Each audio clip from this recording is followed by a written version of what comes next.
साल 1893 की बात है। शिकागो यात्रा के दौरान स्वामी विवेकानंद किनारे पर नदी के टहल रहे थे। उन्होंने देखा कि कुछ युवक एयर गन से पानी पर तैर रहे अंडों के छिलकों पर निशाना लगाने की कोशिश कर रहे हैं। नदी में बहाव था, छिलके ऊपर नीचे डोल रहे थे। कोई भी सही निशाना नहीं लगा पा रहा था। स्वामी जी कुछ देर तक शांत खड़े रहे, देखते रहे, फिर मुस्कुराते हुए बोले, क्या मैं कोशिश कर सकता हूं? और जो हुआ उसने सबको चौंका दिया। उन्होंने 12 बार ट्रिगर दबाया और 12 बार सटीक निशाना लगाया। विदेशी युवक हैरान रह गए। उन्होंने पूछा कि आप कितने सालों से शूटिंग सीख रहे हैं? स्वामी जी ने सहजता से उत्तर दिया, मैं इससे पहले कभी गन नहीं चलाई, लेकिन मैं इसका रहस्य बता सकता हूं। जो इंसान अपने मन को नियंत्रित कर लेता है वो कभी भी किसी भी लक्ष्य को साध सकता है। दोस्तों, जरा सोचिए, क्या सच में हमारी सबसे बड़ी ताकत हमारा माइंड है? क्या हम अपने मन के मालिक हैं या मन हमारा मालिक बना हुआ है? आइए स्वामी जी के माइंड कंट्रोल के सिद्धांतों को सरल शब्दों में समझते हैं। पहला सिद्धांत कहता है कि मन हमेशा आनंद की खोज में रहता है। जब उसे सच्चा आनंद नहीं मिलता तो वो केवल मजे के पीछे भागता है।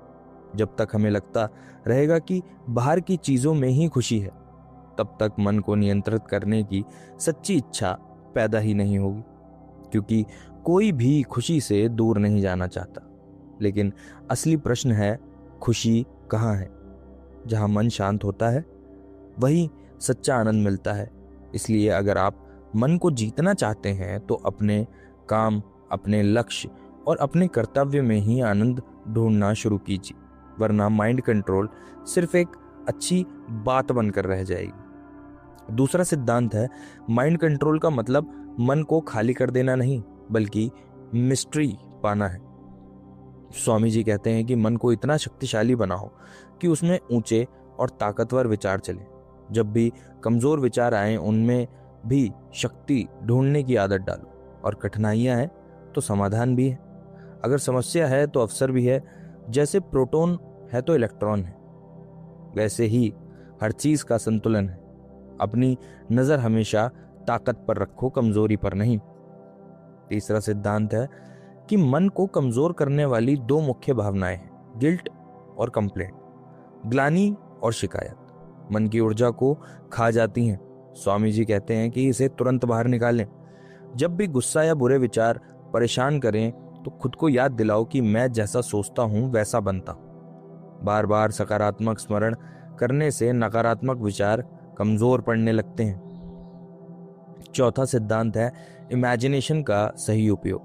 हमारी अधिकतर परेशानियां कल्पना शक्ति के गलत इस्तेमाल से पैदा होती हैं। हम छोटी बातों को मन में बड़ा बना लेते हैं। चिंता और डर उसी से जन्म लेती है।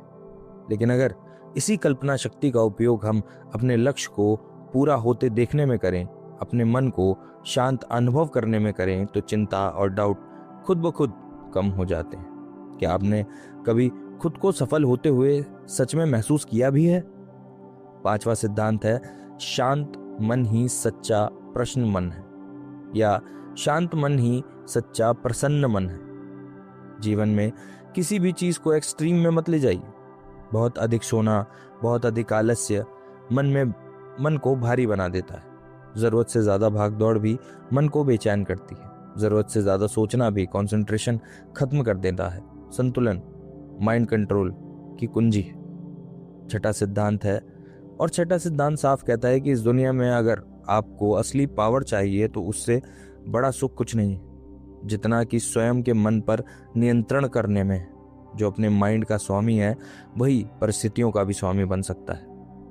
और अंतिम सिद्धांत है प्रैक्टिस, डिटैचमेंट और डिवोशन। अभ्यास से मन मजबूत होता है। आस्तिक मन काम करने में हल्का रहता है और समर्पण मन पवित्र होता है। इन तीनों टूल्स के सहारे कोई भी व्यक्ति अपने लक्ष्य तक पहुंच सकता है। याद रखिए, सिर्फ जानना काफी नहीं है, अभ्यास जरूरी है, वरना चाहकर भी माइंड कंट्रोल की शुरुआत नहीं हो पाएगी। अब आप खुद से एक सवाल पूछिए कि क्या मैं अपने मन को चला रहा हूं या मुझे मेरा मन चला रहा है? अगर आप सच में खुद से जीतना चाहते हो तो आज से ही इस सिद्धांतों का अभ्यास शुरू करो, क्योंकि जो इंसान अपने मन को जीत लेता है वही दुनिया को जीतने की ताकत रखता है। अगर आपने वीडियो यहाँ तक सुनी तो प्लीज़ लाइक करें, सब्सक्राइब करें।